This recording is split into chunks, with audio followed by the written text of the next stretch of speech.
we are back with our old pal Louis C.K. What's up, Louis? What's going on?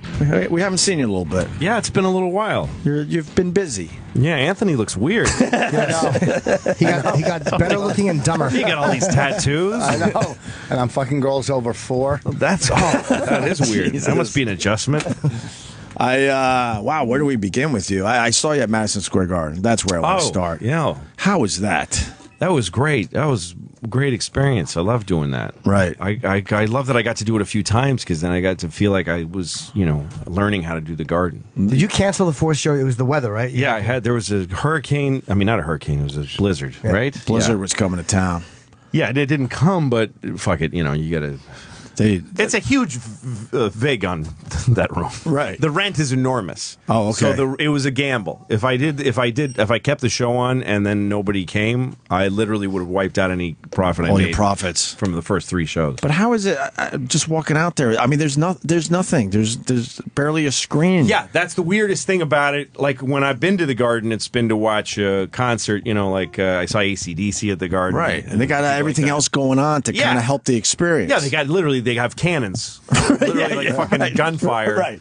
And also a concert is a hang. People are walking around with drinks and they're talking and they're dancing or whatever. You miss a song or two to socialize a bit. That's right. But then the stand-up show, they're all just sitting in chairs looking forward, and there's 15,000 of them, and they're literally politely quieting down. What? So it's a lot. It's a big, huge. Are they seeing people behind you? Or? You know what? The first show we sold out so fast, and then the second show we opened up a little more, right, on the sides. But I found myself struggling to go look at those people. Right.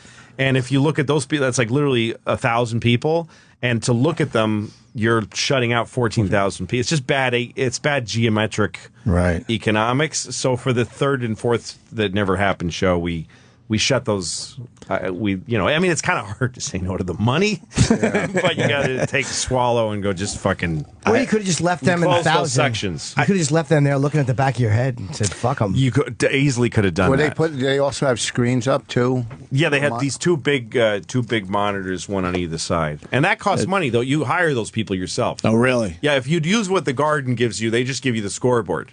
So you're just up there in like this 4 images of you, and people have to look up at the fucking scoreboard. Right. And anybody who's like you have to have a good seat. So you have to hire a company to come in, and they're really fucking expensive. It's a lot of money playing the Garden.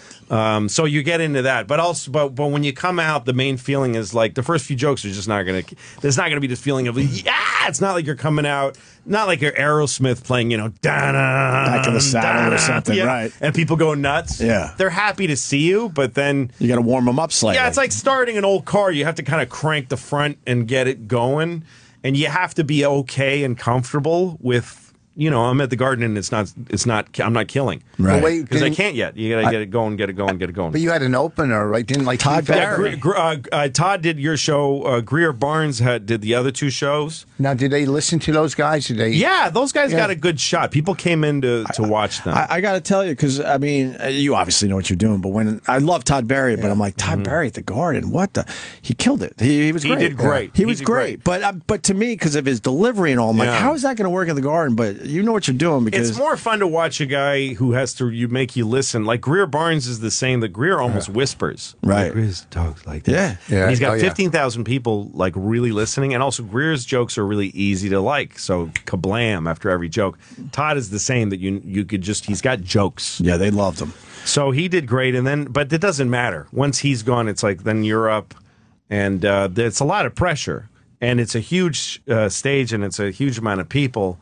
But you just have to think about your joke. You just think about your own jokes, and Did you have a monitor or anything? Like any other? Did you have a monitor or anything? You mean like a video? No. Just like anything for like joke remembering. Like... Oh no. I mean, I had been drilling the set so hard. You look like you're having a great time. I was really into it, and I knew also you just have to know it's going to start a certain way, but then you're going to get to a place. Right. And every show I did there got to a place where I'm just walking around, and the best feeling was like killing for like a good 10 minutes of huge laughs, and then you start a new bit and they're dead dead quiet, 15,000 people. And there's an energy in the room because you've been killing. Right. But they're just looking and listening, and you feel like you're all together in this place. It's pretty cool. I'm sure it's not as cool for them. I'm sure that I had the best time. I'm sure there's people that are sitting in the fucking nosebleed seats that are like, this fucking sucks. But they only paid $45. I kept the ticket prices down because I wanted it to be okay. Do you hear your voice coming back at you, and does that throw you off? No, the Garden has excellence. They figure that out. Yeah, they know exactly what they're doing. Yeah, because who were we talking about? Who was it? Ron White or somebody the other day? Someone did an 80. That's 80,000. Gabriel. But yesterday, saying when you play the stadiums and it fucks up everything. That's right. But the Garden was made for performance. It wasn't, and sports, but the concerts have always been a big thing there. So it's not like you play a raceway and it's just you. And you had a little smoke machine, I saw. Yeah, I did not ask for a fucking smoke machine. It's the dumbest thing I ever saw. You deserve a good smoke machine, Lou. I swear I wasn't sure if you decided to set that up as a little bit for yourself or what. But when I made them turn it off. Yeah, because the fan is blowing smoke. I didn't see it because it's all so big. So at one point I walked over to the edge of the stage to kind of make a connection with people at the far end, and I see this fan blowing fucking smoke. Like I'm fucking Van Halen. Like, what is this adding? This isn't funny. Right. It doesn't. I think smoke always takes away from comedy. It does. It's the dumbest thing you can Absolutely. Yeah. It takes away from everything except the Great White concert. Yeah. So I told him to turn the fucking fan off. It was a dumb thing. Plus, it's noisy. It is noisy. I went to see Todd Barry's special. He did a special at I don't know, somewhere in New York, and it was for Comedy Central. And Comedy Central, they don't know what the fucking comedy. So they sat cute women up front because they wanted you to feel like when you watch the cute women like Todd Barry, and they're not laughing at. They actually threw 2 women out in the middle of his special because they were talking the right reaction because they were fucking yapping, and they had a smoke machine. And this room was kind of intimate and quiet, so he's doing jokes, and then all of a sudden you hear, and you hear the smoke machine kicking up. Yeah, but why would anyone allow that? The smoke does. You talked me out of that though, because I was in Massachusetts shooting, and I was suicidal because we couldn't get smoke machines in this room. I thought you needed them. And so I asked him, how did you do it when you shot up there? And you were like, I don't use them. They're stupid. Yeah, it was right after that, too, and I told you that. Yeah. You saved me a meltdown because I'm like, okay. Why would it add? I just thought for the lighting. Like there's certain lighting that directors love to use it. They use it The reason that people use smoke is because it adds an atmosphere to the room, and it gives, like, you can see the air. Right. And it's totally just a visual thing. It's a fucking director who wants to get a job doing music. He doesn't want to shoot comedians. Right. So he wants to show the tape of you and say, look, I made this fucking loser look okay because of the smoke. Right. Yeah, but and so then he'll get to do a striper video. Different terminology. Or winger. The best shots. No, that's... Why would he say anything different? No, I just try to say, look at this great thing I did with this guy, this rock star. I'm not sure he would say that. I think he'd probably say that. The best shots are close-ups, right? Aren't they the best shots in a comedy thing would be close-ups? You wouldn't need fucking smoke for that. No, but it's the same air. I mean, it's the same visual, I think. You did it at the... You should stop asking about this, Rich. Why? You're out of your depth. I'm not. I need to know about smoke machines. You did your special at the Comedy Store. That was definitely cool. That was really fun. Nice and intimate, Yeah, that was great. You bring up a great point with the Comedy Central tapings. I've been to a ton of them, and they kill the audience by just overthinking and going, all right, no, you over here, and they're moving people around for like 20 minutes, and by the time the show starts, you're kind of fucking tired from sitting there waiting. I don't know what they're trying to sell. It's dumb. So the new season of Louie, I've seen the first 4 episodes. Very, I shouldn't say very, a bit darker than past seasons. Actually, very dark at times. Yeah, maybe. What am I saying? Well, that's a funny, interesting season. Yeah. Judy Gold killed it for you. She was great. Great in the first episode. She started doing our show. I really enjoy her a lot. Yeah, she's awesome. And then you also had Michael Rappaport. Michael Rappaport's on not this week, but next week. That episode is amazing. Yeah, it's one of my favorite things that we ever did. For the show. Yeah. It's amazing. I wish I could talk about it openly because I guess the anxiety I was feeling through that episode. Well, it's a true story. Is it really? Yeah, it didn't happen to me. It happened to Robert Smigel, who's a great comedy guy in Triumph's voice. Robert Smigel? No, but I remember you and I talked about this, and I guess Rappaport is the guy you got. That's right. That's right. Because somebody canceled on me. I had somebody else in the role. And they kind of fucked me and canceled me. Who? So I don't know if I want to say. Could you tell us off air? I don't know if I want to say. I don't know if it's a bad thing. I mean, if you're just saying, someone we know. Yeah, but I got canceled last minute. So I thought I was in trouble. I actually almost canceled the episode. Wow. Because we had like 3 days to cast it. He carries the whole. It's a character that carries the entire episode. Absolutely, and not everybody can do it. He learned that in 3 days. Yeah, he learned that very quickly. Oh my! I mean, I don't know if it was that quick, but he. We went through so many different people, and we offered it to a few people, and then somebody gave me a long list of here's some people you could think about, and his name just jumped out. Right, and I thought, fuck, Michael Rappaport. I always liked that guy. He's always been good in everything I've seen him in. And I assume he still knows what he's doing. And so we reached out to him, and he said yes immediately. Oh, wow. And he showed up, and he fucking, first of all, he knew it, which shouldn't be impressive for an actor to know their lines, but he just got it. And, like, he would do little things, and I'd be like, that wasn't mentioned in the direction and the script, but he did it. Like, he really did it. Right. And he really, to me, he's like the guy now. You know, there used to be this troupe of guys, the tough guy actors, the salt of the earth guys. Mm-hmm. Like Harvey Keitel, Kevin Spacey, De Niro, Kevin Spacey. Yeah, like a real guy from the neighborhood, like Kevin Spacey. Real scary. You could tell he was really like he could walk down fucking Elizabeth Street. I don't know. I can't think of it. But anyway, but I think Rappaport's that guy now. I mean, all those guys are old now. And you were happy with how he did it, too. Because I remember you talked about it. You're like, I want to get someone who's really going to do a good job. That was a big thing for you. I cannot imagine anyone else doing it. No, me neither. I mean, that might be up for an award or something. I think so. That thing was... that was one of those things where when we started, I barely talked to him. We hired him. He was on the West Coast. And then he came and we were shooting a whole other scene. We were shooting the first scene of the show with this woman in a store. And I was shooting that, and I just knew Rappaport's. I got somebody. Michael's here, and he's in his cop uniform, and he's ready. And I'm like, okay, good, whatever. And then right before we shot his first scene, I took 2 seconds to say, I'm so glad you're doing this. Thank you. And then I just walked away. And so my first real conversation with him is on screen. No way. Because I walk, and then he comes up to me, starts talking to me. And as he's in character, right, I'm really thinking, I can't fucking believe how good this episode is going to be. Awesome. And the first take, I think, is on the air. We just were like, let's use that. And it was easy to shoot because he was so good, and he just got better and better. Is that your thing, to not kind of go over this stuff with the guys beforehand? Yeah, I don't rehearse, and I don't. You want to do it like cold. I stay away from people when they're on the set. And feel what the reaction is first. Right. And you can tell some actors get rattled by that. They realize we're not going to rehearse, and I go, we're going to just shoot because it's digital. You're not. You used to be you had to save film. Right. It doesn't cost money, so might as well shoot it. You know, and it makes people scared. A lot of actors and that's a positive thing. I'm amazed by this. Yeah. Really, I just felt like you guys really knew each other for a long time. And this was just really second nature to you two. And also, there's supposed to be an ill ease between me and him.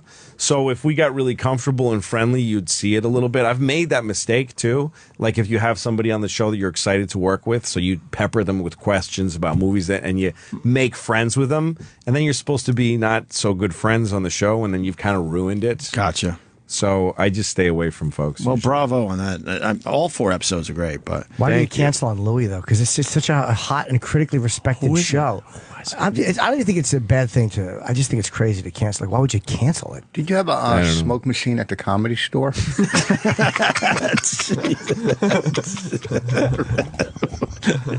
You didn't hear anything, right?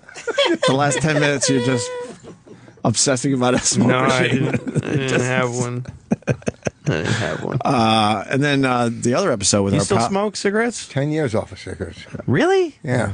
But it's been 10 years since you smoked a cigarette? Yeah. But he chews the gum every day. Big deal. He's been chewing the nicotine gum. He's still gum for 10 years. Big deal. Nicotine, you don't get cancer from nicotine. But why can't you just say goodbye to the gum finally? Why can't you leave me alone? Quit everything in life. There's nothing...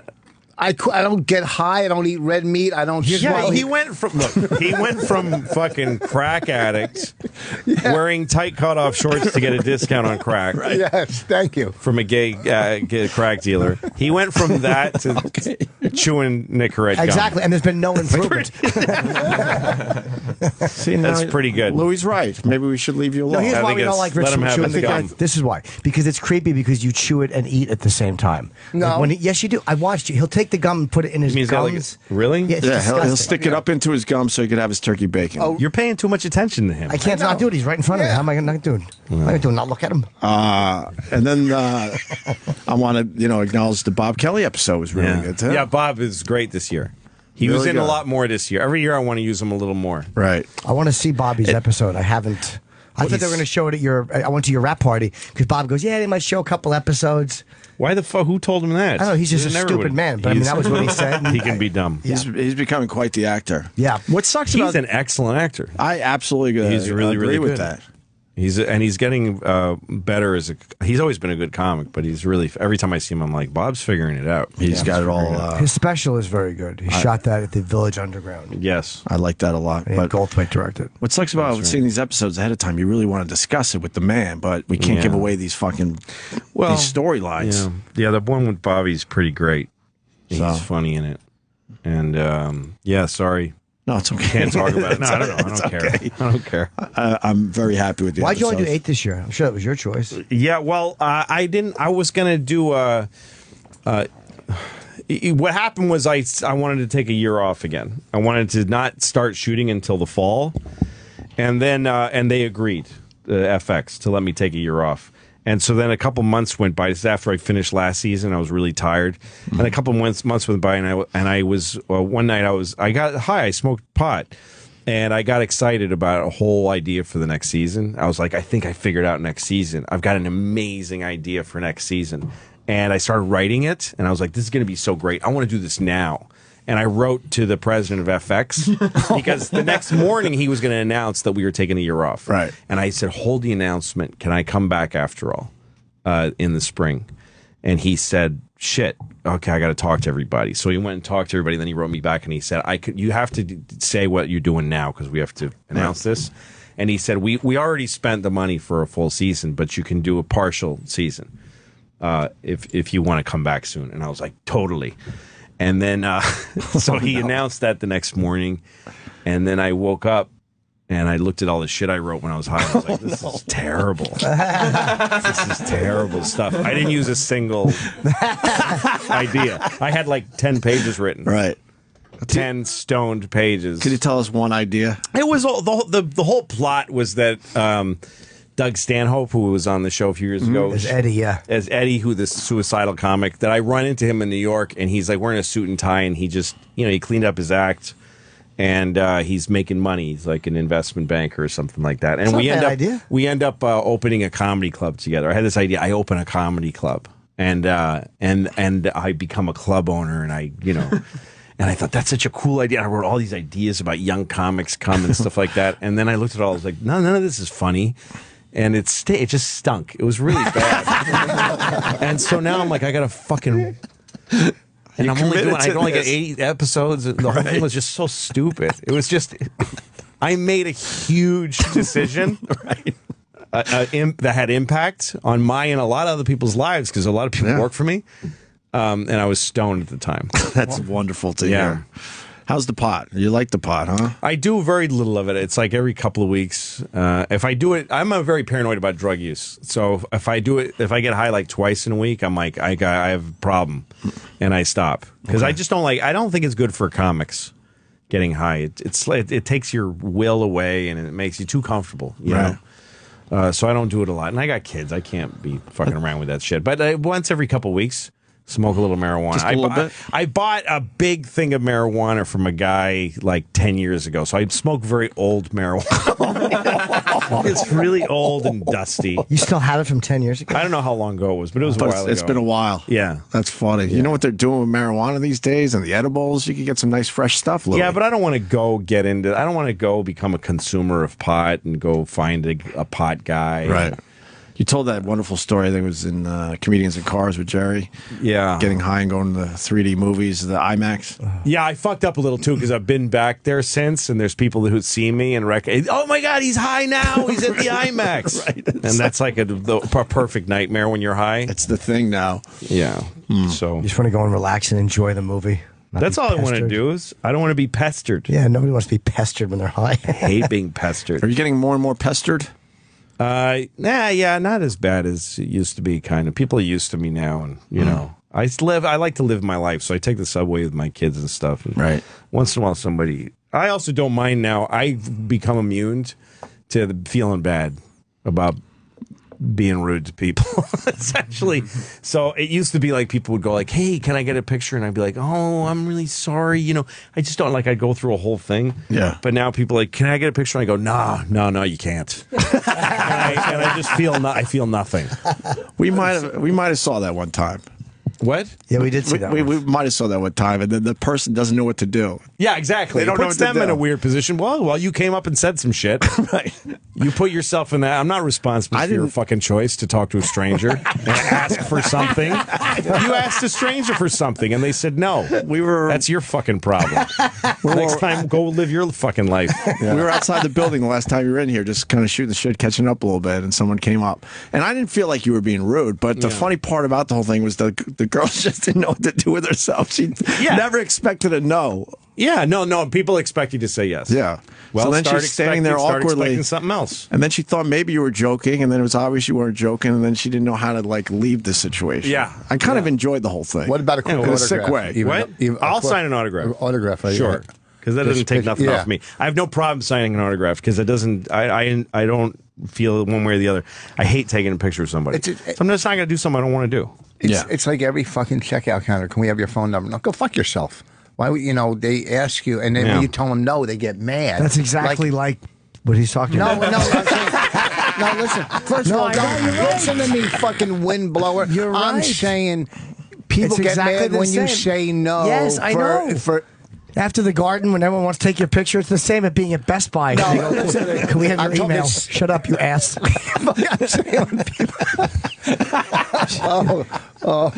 All right. Just sip your coffee. I was once at a American Apparel store with my daughters buying some socks, and the guy said, "We need your email," and I said, "I don't want to give it to you," and he said, "We require it for purchases. You can't make a purchase without an email." And I said, "Well, it's no@iwon't.com." And he took it down. Oh, good for him. Yeah, because what do they do about cash? They don't ask you if you're making a cash purchase. I was making a cash purchase. Oh, and they still wanted your email? Still wanted my email. At this point, they even say, "We don't know how to ring this up." I always say, "No, I don't have email." You're lying. I don't have it. Yeah, right. But what are they going to go fucking, we'll get a private investigator? Right. Right. I always say, "I don't have an email," or use your own email. They don't ask as much now because it's all on the fucking credit card. So they got you either way. Oh, right. Yeah. Well, most of your shit. So I don't like giving up my personal info. How are very secretive? How are the daughters? They're great, 10 and 13 years old, and they're good. At school, they're both good students. They're not assholes, and I got lucky with the two kids. I think. Right. I read your daughter takes a bus too because you don't want her to be spoiled. Yeah, I mean, I for a while she goes to school uptown. It used to be I walked my kids both to the same school, but she goes to middle school now, and her school is up in the middle of Midtown. It's not near me anymore. So I used to sometimes put her in an Uber in the mornings to send her to school, or I would take her to school if I was in production, like a car comes to get me to take me to work. Right. So I would take both kids to school in my car, and then go to work. Right. And we liked it. It was our time together.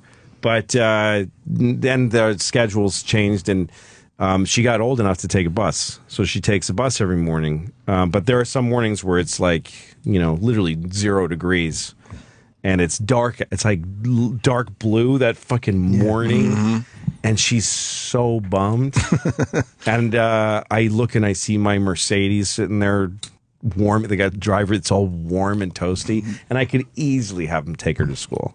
But that's just not a good way to bring them up. How far is the bus that she has to walk? You got to have a fucking, the bus. She has to walk. She has to walk 1 block, and then she has to wait for a bus. Get on a bus, take it uptown, and she has to walk like 2 blocks, two shitty blocks over, And yeah, it's a fucking bummer every day for her. And then she takes the bus home. Right. But for a while, I was sending her in Ubers. And then her mom, we're divorced. Her mom said to me, and her mom's, we're friends now, And she was like, look, I'm not going to overstep and tell you what to do, but that's a little much with the Ubers every fucking day. That's and I thought about it. And I thought that's true. It ain't right. I mean, she needs to have a burden in life, and that's going to be her life later. Yeah. She's going to get a job somewhere that's not perfect, and she's going to need to take public transportation. She's going to need to make a life for herself. And deal with some shit. Yeah, so, let her to be in the charge of it herself. It isn't like making some false, like making it harder where it doesn't have to be. It's just letting her take care of herself in every way that she can. Every once in a while, though, do you go, all right, just get in the Mercedes? There's times when if she misses the bus, she'll call me and say, I missed the bus. I'm like, well, get the next one and be late to school. That's the consequence of, there's nothing else that's the only thing I can do for her. Right. It's the only thing I can do for that has any meaning at all is give her some life skills. She's got an allowance, so I don't buy her shit on top of that. It's like, well, I want this, but I don't want to spend my own money. Well, I don't want to spend my own money either. I'd love to spend somebody else's money. Right. Fuck you. Take it out of your fucking own. Do you guys account. argue a lot or no? No, not really. We get along pretty good. I was just thinking, where's the spaceman? Yeah, I was just about to leave to find out. Oh, okay. We got a spaceman coming in here too. Yeah, we can all talk together. You know the guy that was on the space station and made that viral video of Space Oddity? No, I don't know what you're talking about.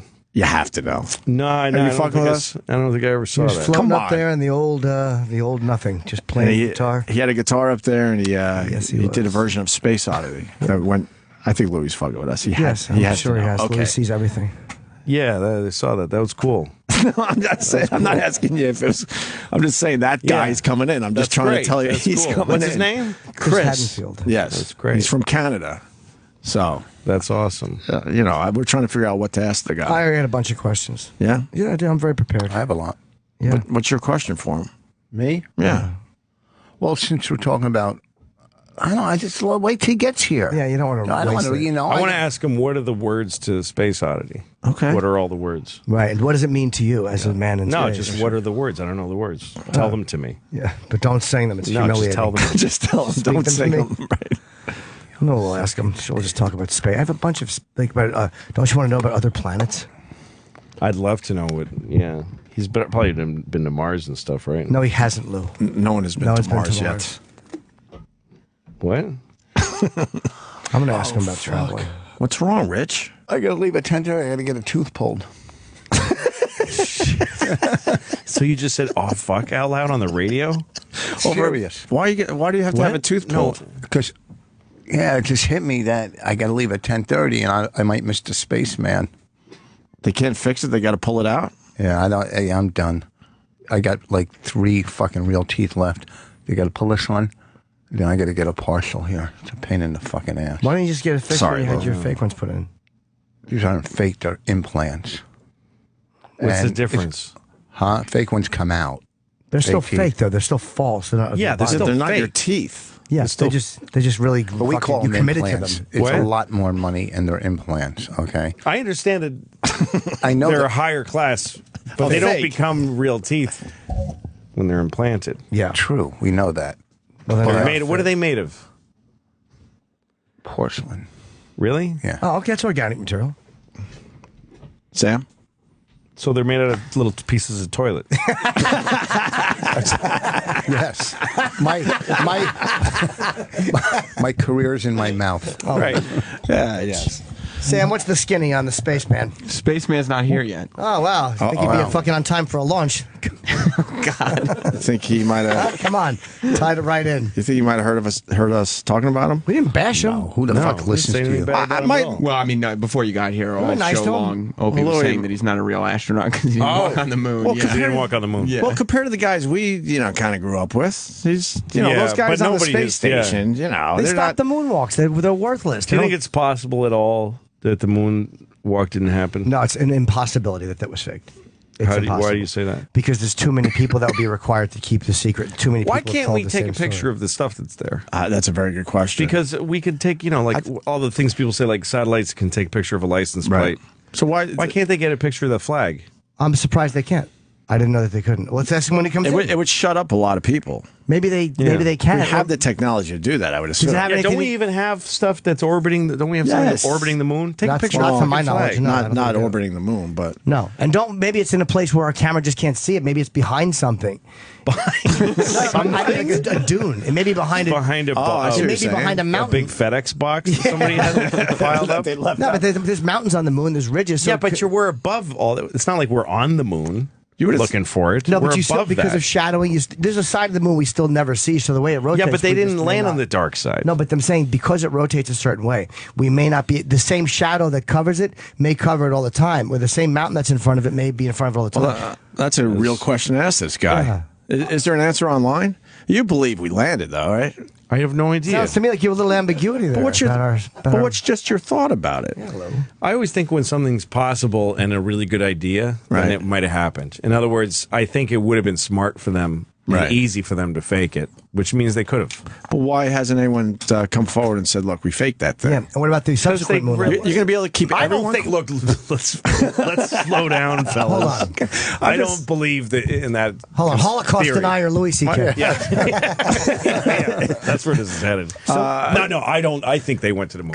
I can't prove anything. Because people can't keep their mouths shut. So you would have one guy that would say, "Look, yeah, of course we faked that fucking thing." And there's been other ones afterwards. It feels like they went to me. Yeah, fair enough. It seems as though they did go. When Buzz Aldrin's sitting here and he's telling you moon stories. I was going to have him on my show, Buzz Aldrin. He's a delight. He agreed to be on the show. I did this episode last year where I have sex with an astronaut's daughter and then he punches me. And we hired him. He was going to do it. But we kept having to change his dates because he's got health problems and stuff, and we finally had to cancel. So we just got some actor to do it. He didn't seem to have health problems when we had him on. No. He's very... Maybe he was bullshitting me. He's probably just a grouch. He's very ornery. Very grouchy man. He's an older fellow. Yes, he is. And that's the nicest thing we could say about him. Yeah, he told me. He told Jimmy to stop dilly-dallying. Grouch. Really? Real grouch. What were you dilly-dallying He wrote a book on fucking going to Mars. What were you guys doing a project together or something? Yes. Like, why were you dilly-dallying in a way that upset him? In my questioning, where we were talking about going to Mars. He wrote a book called Going to Mars, some shit that I didn't read. So I asked him, an old man, trying to come up with a new idea. Yeah. So I said to him something about the psychological testing, because there's medical stuff that you're going to require to go to Mars. They're talking about like those little subatomic computers that will go in and check you for cancer so you don't get sick. So I asked him about the mental stuff. And somebody about the mental, and he's like, let's not dilly-dally. They said I got to get over to CNN. That makes you feel good as a broadcaster. And then I had his book he was going to sign, so I asked him to sign the outside of it, just so I could display it. He goes, I always sign the inside. He just opened up the book. Cranky old cunt for no reason. It's totally. Did you ever see that video of him punching a dude? Oh, yeah. I did. Yeah, that's why I was going to have him in the show. Punch me in the face. That would be Bart great. Sibel, that guy's name is, I think, or something Sibel. Yeah. He punched. Conspiracy guy, right? Yeah. That guy apologized to Buzz Aldrin too, I believe. He did? Yeah, I think he felt bad about it, or he said he was sorry. We've been on the moon 7 times, and someone's saying there's a photo of the flag in the orbiter. It's online. So we can find this online. All right. I believe they went. John in Arizona. I would like to see that picture. I would like to see a picture. I don't of the know if flag, I've ever seen it. John, where did we find that the picture? Alleged flag. Hello? Yeah, John. Welcome. Where do we find that picture? Yep. Do I have to do everything? This is the Opie and Jim show. Look up yourself. You're not wrong. All right, thank you. You're not wrong. We will go find is justified. it. You got rid of your Twitter? Yeah. You finally had it? It didn't make me feel good. It made me feel bad instead. So I stopped doing it. Why? I wish life was that. That's a very simple way to look at it. That's a very healthy way to be. I just thought, this thing doesn't make me feel good. Every time I say anything on here, I wish I hadn't said it. Oh, really? And then I'll write a couple of things to try to fix it. Right. And then I feel worse. Were you drunk tweeting, or was it just like no? Just anytime I tweeted anything, I was like, oh, I don't like the way that came out. And then 4.5 million people saw it. Like, it was the worst things I ever said, heard and seen by the most people. It's like the worst possible scenario. But the people never got to you, right? The what? Oh, you mean things people write back and stuff? Yeah. I don't give a fuck about that. Yeah, so I mean, reading it depressed me, and writing it depressed me. I hate it. It is everybody's worst side. Right. When you read it, you read the stuff people say. It's like, ugh, why would you say that? And then you look at them as a person. You go, well, you're not even that bad of a person. It's too instant. I think it's too fast. I don't think the speed helps dialogue. Mm-hmm. I think it hurts. I think it's why everything is kind of fucked up and polarized, because people are going too fast. They're trying to react quickly. You know, like blog things, people write a whole think piece about here's why this person's wrong. And then you can even tell that they probably a week later went, oh, I don't know. Right. I should have given that a little more thought. Give it a couple extra days. Yeah. Whatever. So I don't know. I just didn't like it. I hate it. I hate the smarminess of little tweets. You know, just came back from meh. Here's my joke about it. I don't. You know, there's no quality to it. I like saying apparently in a tweet. I always start a good tweet starts with the word apparently. You know, a gem is coming. But you're you know, gem is coming. But you're a guy that a lot of people enjoy your tweets. You know, not really. They weren't enjoying them. You don't think? No, I don't think I was an entertaining tweeter. Huh. I mostly to me the point of Twitter was just to announce that I'm doing something. It was just to get the word out, and then people go, all you do is promote. Yeah, that's what the fuck it is. Right. It's like watching a commercial for a car, for like a Ford Explorer, and you're like, well, why don't you do something else besides tell me how good an Explorer is? Exactly. And the Explorer's like, I'm a fucking car. I'm just trying to... It's a great promotional. Sell myself. It's a great promotional tool. Yeah, but I don't like ever feeling like I need promotion, like I need a certain thing. Like, oh, you got to tweet, and every time you do a project, they're like, will you please tweet about this? And now I get to say I don't have Twitter. I don't do it. It's like when I started touring in theaters. My first agent that like put me in big theaters, he said, let's talk about radio presence, how much you want on every show. And I said, okay, what do you mean? He goes, okay, this is what they want. The DJs, like you go to a city, they want free tickets to give away. They want to be able to give a meet and greet exclusive for their contest winners. Mm-hmm. The DJ wants to go on stage to start the show. Ugh. And they want a banner. They want a van parked outside, giving away bumper stickers, and they want a banner up on stage. And that's everything that they're going to ask for. That was my life for years. Yeah. And honestly, when I was doing it, I was embarrassed. I'm like, I have nothing to do with this. Why? You know, because they get you in front of a whole bunch of people, but they're not there to see you. They're here to see Louis C.K. Yeah. So my agent said, "What of that will you tolerate in each market?" And I said, "Let's start by saying no to all of it. Like, absolutely no to all of it." Let's say that what they can have is tickets, and they can sit in the audience. The DJ, if the DJ wants to go, but he can't give away tickets. Right. I'm not going to meet him. Can't say he's going to nothing. He goes, well, the risk there is they won't promote it because they want to be able to say, I'm going to be there. The Wheeze is going to be there, whatever their fucking thing. And right. And I said, well, I don't want an audience full of people that are there because they're excited to see the fucking DJ for 10 seconds. Mm-hmm. So I said, let's do a tour where we have no support from the radio, and let's find out that it was a huge mistake. Let's go. You're willing to risk it. Yeah. After 10, that's pretty brave. After 10 cities, have somebody say we sold no tickets because right, and then I'll do it. But I found out that it made no difference. So I've never, in all the years I've done, self-promoting tours. Mm-hmm. I mean, I used to do radio when I did clubs, but when you do a theater, it's all up to you. That you're not working for the club; you're working for yourself. So it's up to you. Right. Like when I worked for a club, like a club hires you. Yeah, of course I'll do whatever the fuck they want. I'm there; they're paying me. I'll do whatever will be helpful. Right. But when it became up to me, I was like, let's see if it works not to do it. Did you get sick of local radio in general?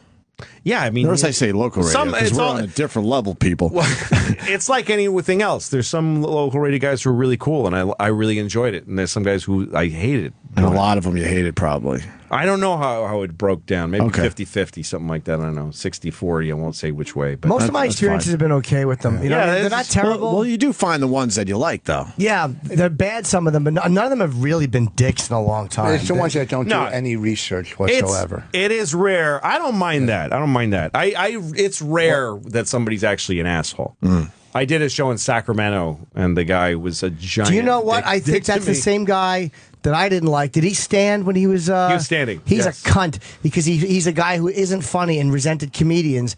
He's a guy that would play clown music when the comedian. Yes, he played clown music. Yeah, he was a cocksucker. He played clown music. Dun, dun, dun, dun, dun, dun, dun, and I'm just standing there listening to clown music, and then he goes, "Isn't that the music they play when you come on stage?" No.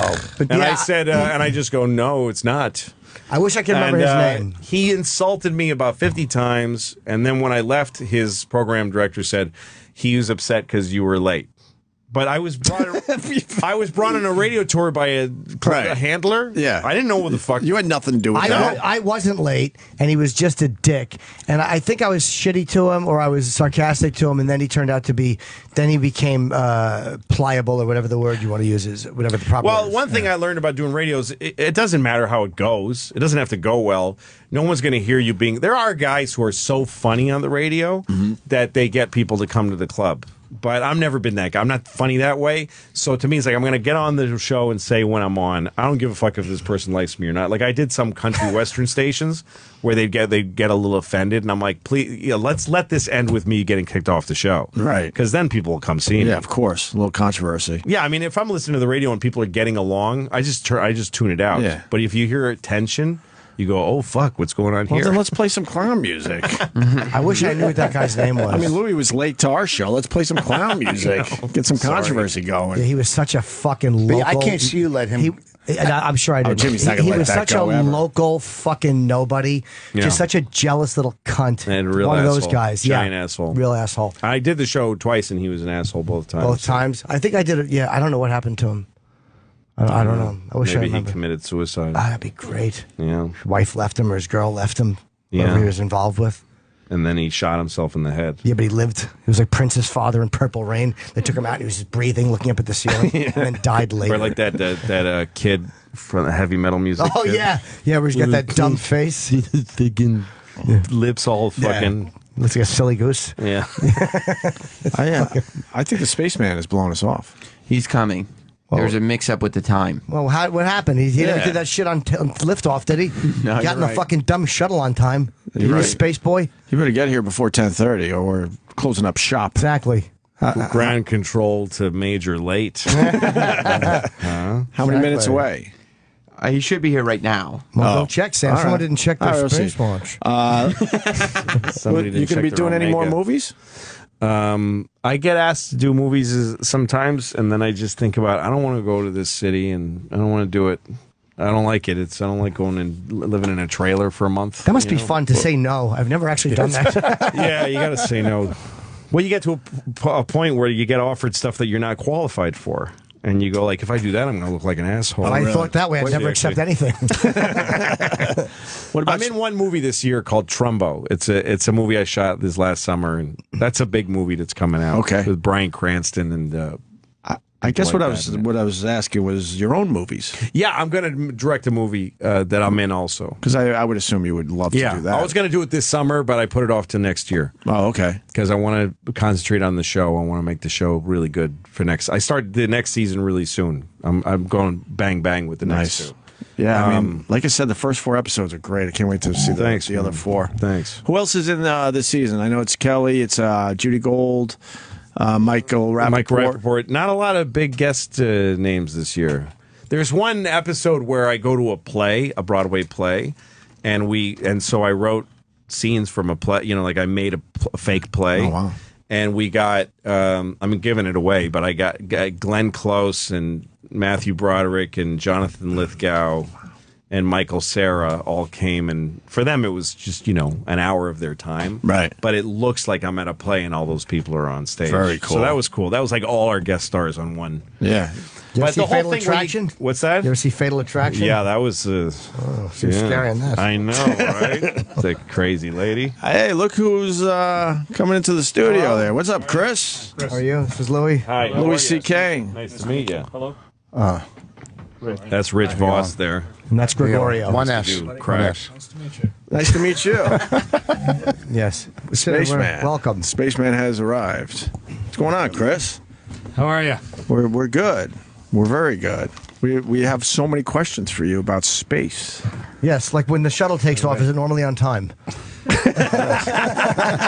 definition, yes. Yeah, it needs to be on time. Otherwise, it goes to the wrong place.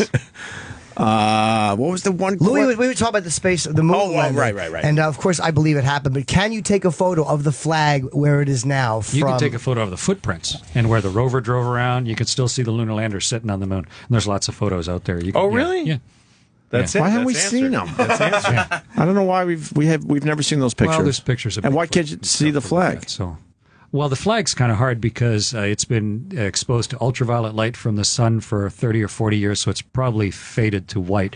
And also, when the little rocket ship took off with the 2 astronauts in it, they blew over the flag in some of the places just because of the exhaust out of the rocket. So, but the footprints are all there. Why didn't they put the flag somewhere else? You can't blow.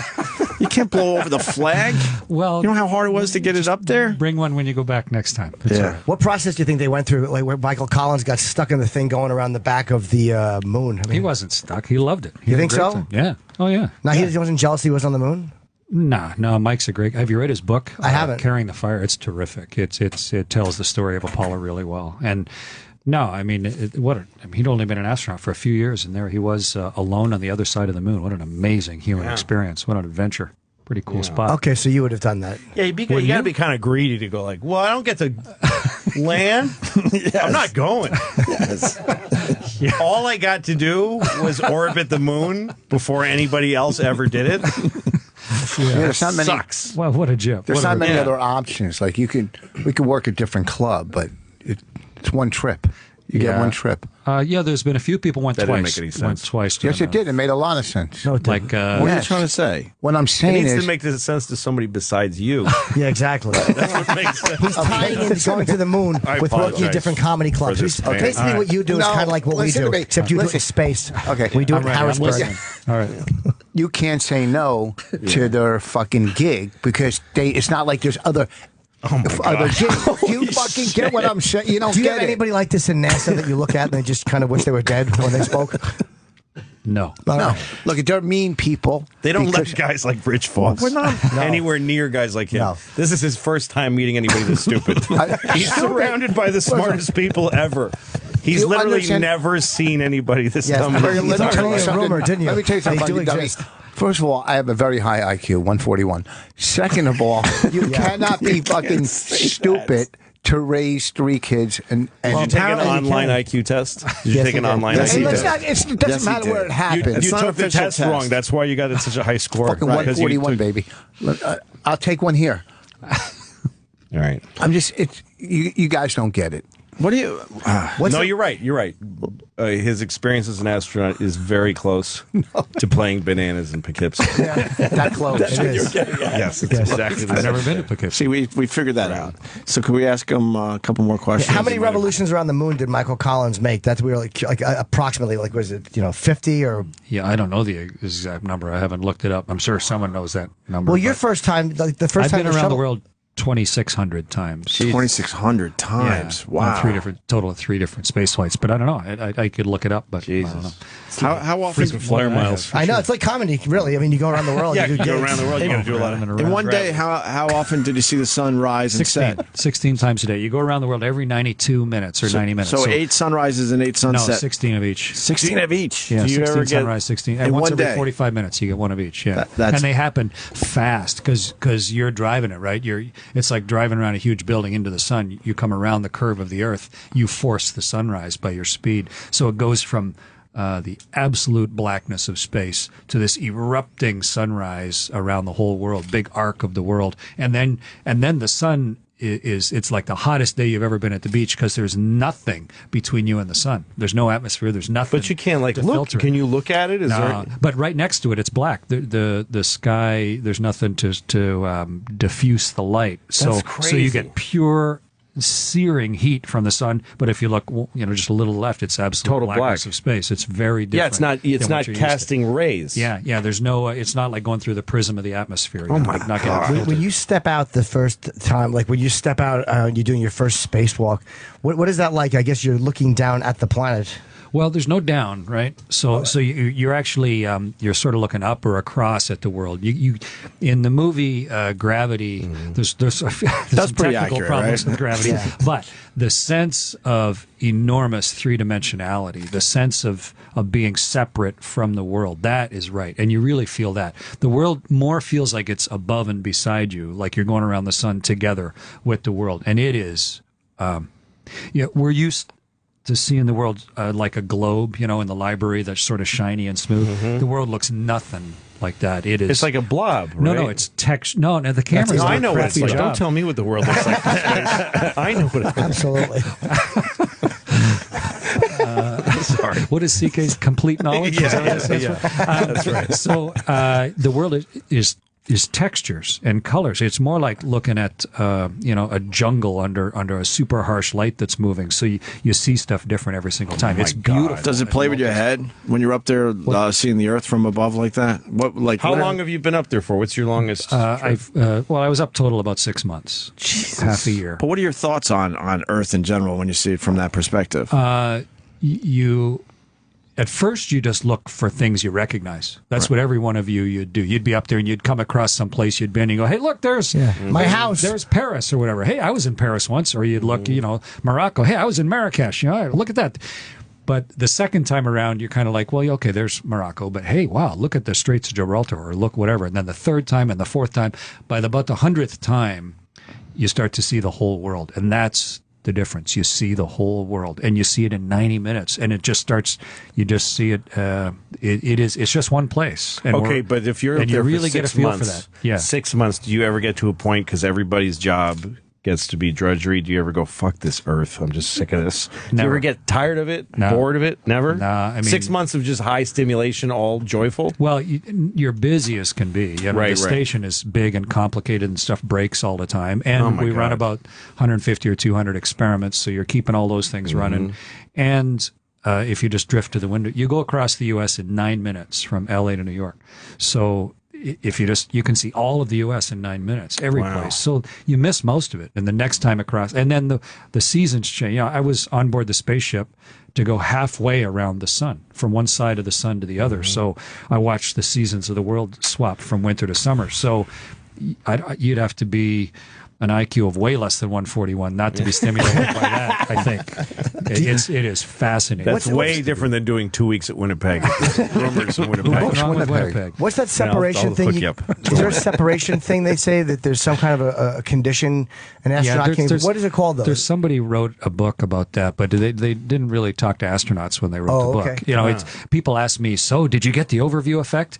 Like it's a thing. That's just it's someone's idea of what it might feel like to be an astronaut. It's not like a thing. It's just the idea that you're separate from the world. That you can't avoid. You are. You see all 7 billion people every day. It wasn't spiritual at all? It is reinforcingly spiritual. Okay. I didn't have like some epiphany or something up there. Right. But there's like no wishy-washy astronauts. You got to have something had to give you conviction, whatever you believe. And being there I think strengthens it, reinforces it. Does it reinforce how stupid we are as humans, that we're fighting with each other when you see Earth from that? It actually made me more patient. Really?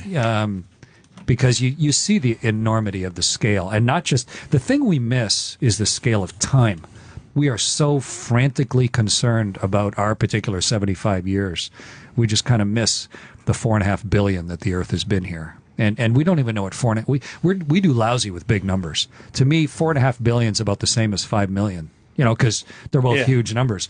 But there's 4.5 billion is a big difference. And it's really hard to get your mind around how long the world has been here, how long it's supported life, and just what a little gnat of a thing on the end of it we are, and we blow ourselves way out of proportion. So in fact, it made me more patient, a little more tolerant. Yeah, we got big fractious things we argue about, but the world's here to stay, and we're just do you get like when I'm out in a natureful place, like on a beach, and there's like a mist in the air, and I get this feeling like the planet's working. Like when I see something that I'm used to seeing, I'm like, it's okay, because everybody's scared now that we broke it.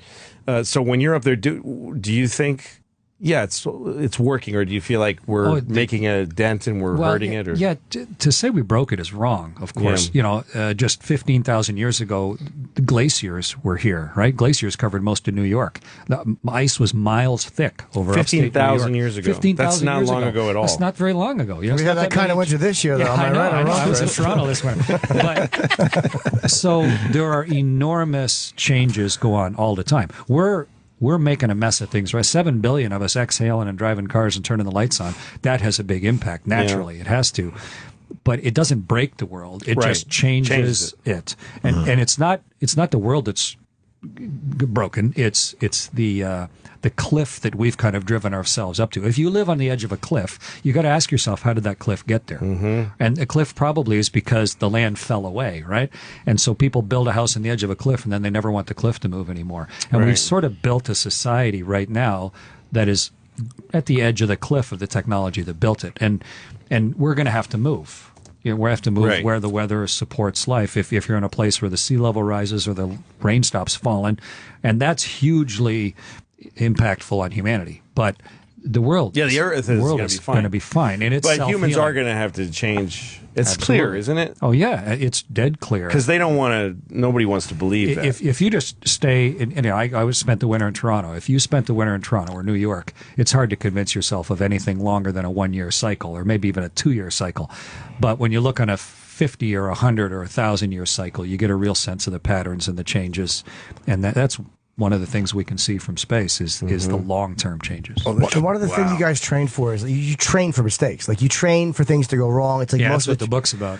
And you talked about the which one was it that came through recently? That the Columbia, that went through the atmosphere. And I know you knew. What was his name? Rick Husband. Rick Husband and I went to test pilot school together. Rick and I sang together. He was a singing waiter, and that's how he put his way through Texas Tech as a singing waiter.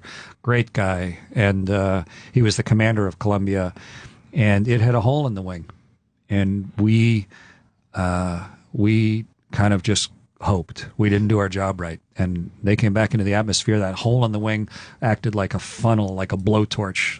The heat of reentry melted the left wing off, and the vehicle came apart and killed all the people on board. And so you guys saw that while it was still out there, and did you determine that we can't fix it, or we did not know?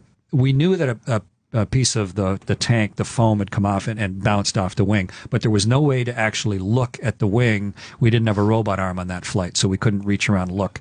You couldn't see it from the windows. We tried to look with telescopes from the ground, but it's black on black. We couldn't see.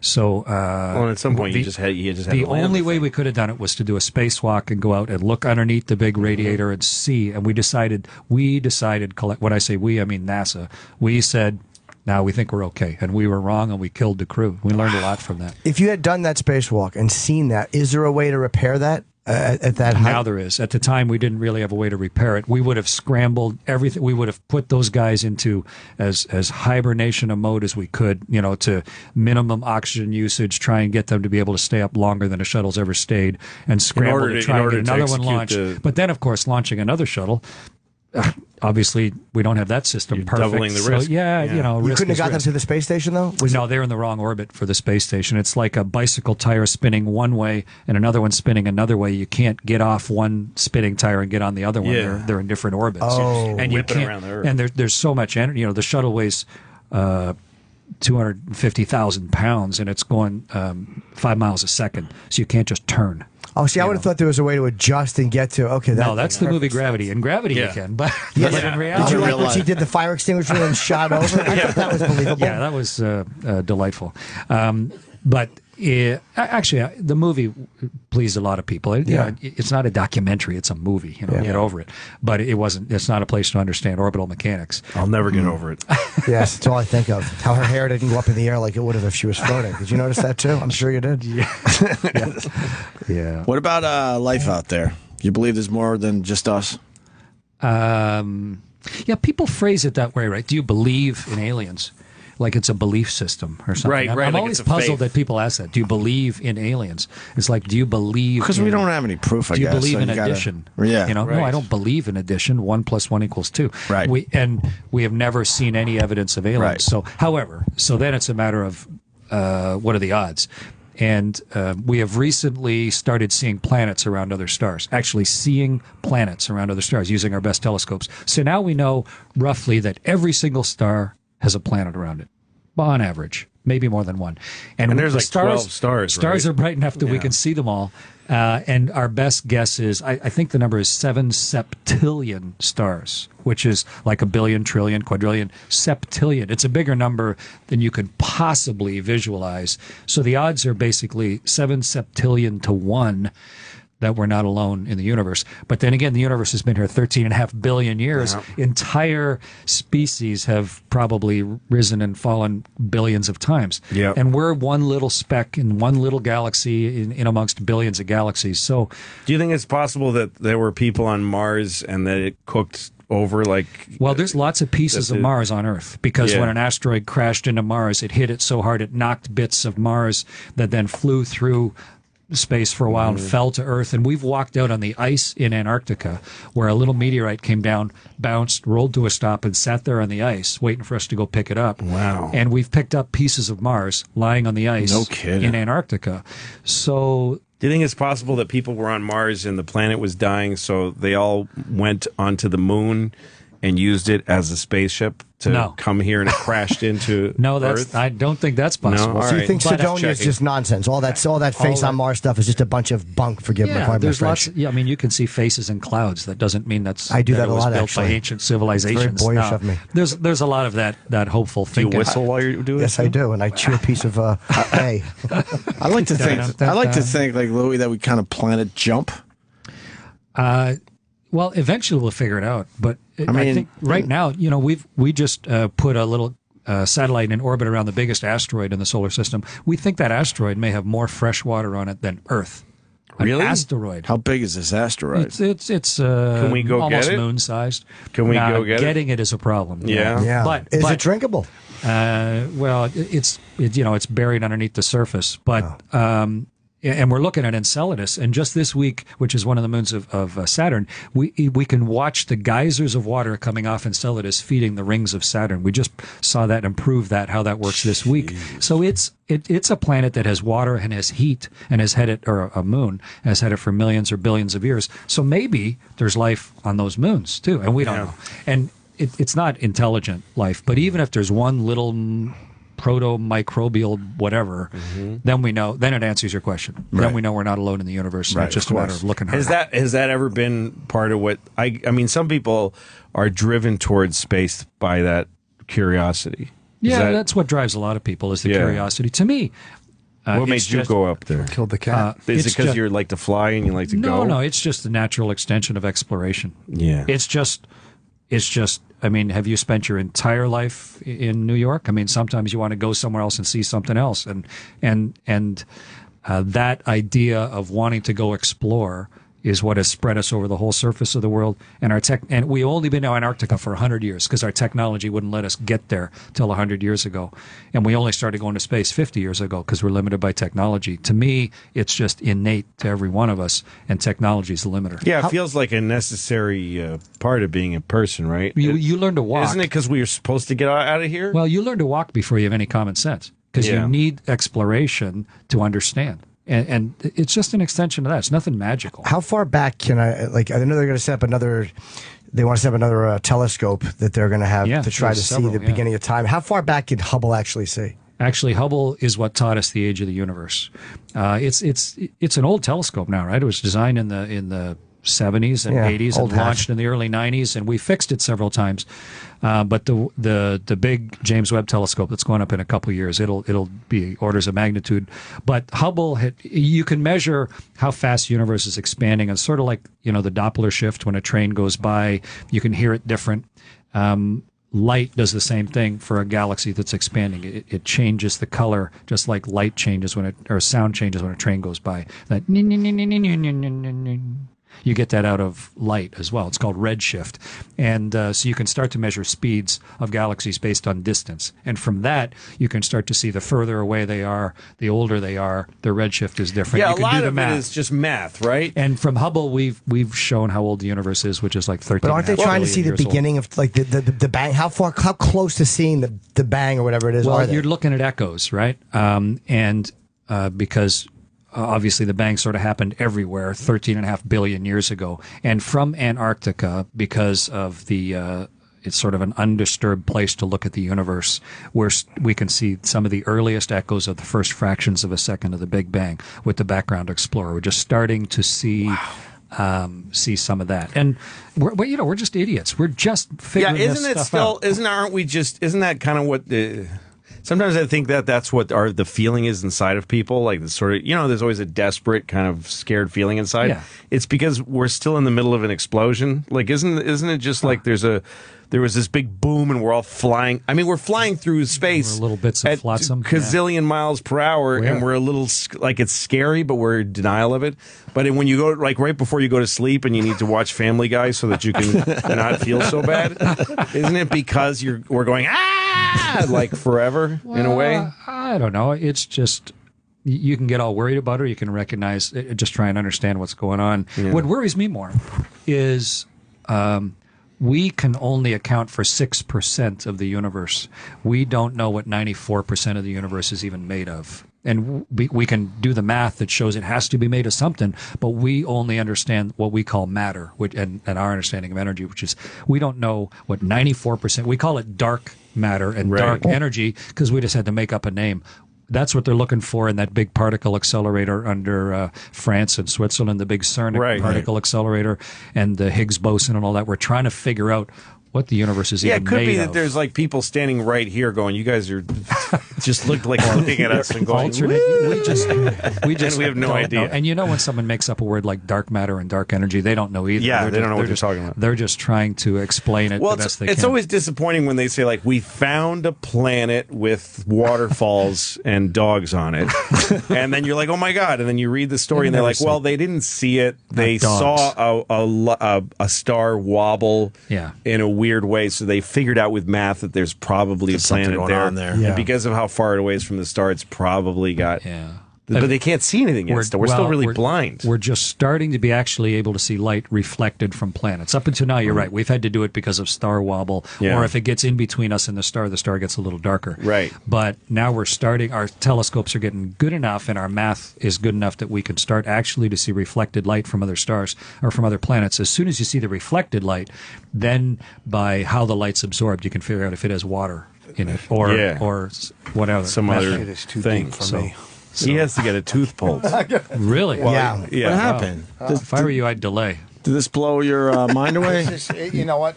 Your 141 He's IQ? He's upset. I insulted him. Oh, no. This is too smart for him and his tooth hurt. First of all, he's getting I'm sitting here. What? This is fascinating. What's wrong with you? When's the next time you're going to get to talk to a spaceman? You're the only person that would run out of a spaceman talking to go get your tooth pulled. Yeah, tell the dentist you were talking to a man from space. No, that's all right. I'll do another 5. So as part of astronaut training, we do medical preparation. What's that? And I can pull your tooth if you want. You probably have to be able to do that, right? To your fellow have him pull your tooth. That's a story. How could you not want to have your tooth makes for good radio? I'm sure he's not traveling with Novocaine in his pocket. Are you? On the spaceship, Just a quick question. I mean, and this is probably kind of deep. You get a lot of pussy being an astronaut? I mean, how much pussy can you get being an astronaut? So my brother and I wrote a song, and one of the lines in the song is, chicks don't come here as much as you think. It's kind of a lonely existence on a spaceship. It's kind of like a monastery up there. So but I'm plus he's a married man. Oh, you're married? My wife and I have been together 40 years, 40? Wow, good for you. I want to ask about asteroids. Do we know where all the asteroids are? We only know very That's few what of them. Scares the fuck out That's of me. the one that you should be watching Family Guy for, I think. Because the Earth is covered in scars. It's been schmucked. And we get hit by 100 tons of meteorites a day. A day on Earth. Most of them are little. Once in a while, we have a big one, and most of them we can't see because they're like flat black coal colored, and they cross our orbit, so the sun is up. It's like trying to look into a bright light and see something that's dark. You just can't see it. So we haven't even detected most of the asteroids, and some of them are like a city killer, but some of them are a planet killer, and we just haven't seen them all. That's what scares me. We need to put a little work into They basically say you take away like the trees and the buildings and all that, and Earth would look pretty much like the moon with all the strikes the moon has had. What do you do? Put up a big net? I mean, what would you do about it? Because we have weather and we have continental drift. Most of our scars get healed. You get rid of the oceans, you'll see a whole bunch of asteroid hits. We'd look like the moon or Mars. So what do? First, you find one that you know 5 years from now is going to hit the Earth, and then you just need to make it just barely miss Earth. So there's a few guys have thought of different ways to make an asteroid change its path just tiny bit. You just need to explosion, maybe either an explosion, or you put a little thruster on it, or you have a spaceship that hovers next to it, and the gravity of the spaceship will slowly just yank it a tiny bit. Who wants but that isn't that job? only if it's a big? But if it's a big asteroid, though. What if it's like a big New Jersey-sized asteroid? Yeah, well, you can only. Then you get Governor Chris Christie up there. Come on, Lou, that's impossible. Orbit. That guy, I'll tell you, he'll scare an asteroid to death. Yeah, if you want to guy. talk politics. A lot of people, say that's what has destroyed the Earth numerous times. We've been hit really badly before. Civilizations, past civilizations. Yeah, and the one whatnot. that hit off the Yucatan, that enveloped the whole world basically in fire. And How long ago was that? That was 70s? years ago. Oh. A what? 100? Well, that was like 90 million years ago. I'm not sure. I don't know the anscer to that. The one that hit up Donald. in Quebec, you can still see. Fell off Was a couple hundred Donald. million years ago. The one in what'd you say? The one in Quebec? There's a huge one that you can see up in Quebec called the Manicouagan crater. That it's like 30 miles across or 40 miles across. And that was an Earth killer. Scares the heck out of me. It was had What's a big the most impact recent on life. one that was that bad? Arizona? Well, the one in Arizona is only 49,000 years ago, and that must have been a heck of a day. But it's only a mile across that hole. Wow. The one in Tunguska was 100 years ago, and it flattened. 100 years ago? 100 years, 1903. It flattened trees for hundreds of miles. That's 112 years ago. Yeah. And how big was that asteroid that did that? I'm not sure. I don't know. Perhaps Like a mini- house size, a not bus. huge. That's what I'm saying. It was only But the it's size totally, of a house. it's totally random. Yeah. We could go another 50 million years, or it could be tomorrow, right? Yeah. Well, there's normally If it was a pretty tomorrow, we would have significant seen one. something by now. You know, every 1,000 years there's a pretty big one. There's a bunch of people working on it, and part of the problem is if you start to drag an asteroid so it's not going to hit, say, New Jersey, well, as you slowly pull it off the Earth's orbit, maybe it's going to hit instead L.A. or Right. it's going to hit Brazil or something. Yeah. So the politics are complicated. Who decides and who spends the money? I'm not sure how we're going to. That's why I live one day at a time. That's a good idea. You know what I mean? That's because you're an alcoholic. Well, that too. That's got nothing to do with asteroids. Yes, a struggling homosexual. That's because you can't drink wine without ruining your life. Yeah. That's why. Asteroids got nothing to do with it. Well, it's your fucking Irish heritage or whatever is back Jewish. there. Same thing. So they let you take your guitar up there?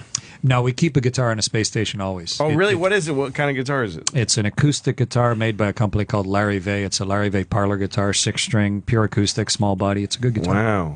Yeah, it's been up How there long since is- September of 2001. We brought it up in a shuttle in September. It gets played pretty much every day up there. There's lots of guitar. That's a famous Wow. guitar now, too. Yeah, and I recorded a whole album up there, and it's actually in the studio now. It's getting released in August. Oh, I didn't know you did And by the more. way, the book, we have to promote your book. It's called An Astronaut's Guide to Life on Earth, and it's really good. It's in 20 languages, this book. And, Wow. Well, and it's- for me, English is the only one I English is can do, good. but it's really But great. yeah, it just came out in paperback, and I'm really pleased with how the book's done. Yes, I have a fanny pack, Lou. Yeah. Yeah, ask the spaceman about being economical with your space. Am I correct? Well, you don't Thank want to you, lose sir. your valuable stuff. I like to travel with nothing in my pockets. I have a fanny pack. Yes, I do. He's owning it. He's owning it. This is the most shocked I've been all day. On a fanny space pack. station, With everything there are I've fanny learned, packs, too, even the because pockets don't asteroids? work Even the forever. asteroids. Okay. This is. Are you Well, out of your men like fucking Chris and mind? myself understand a fanny pack's value. Don't drag him into this. Do you not wear fanny packs up there in the big abysses, I like to call it? Yeah. We need Where no one can see them. Because your pocket stuff falls out of it. You Zero need zippered G's. pockets without gravity, otherwise stuff floats all over the place. I happen to like a fanny pack. in And there? I'll tell you what's in there, Lou, without being you rifling through my fanny pack. really has a fanny I pack. do my tickets.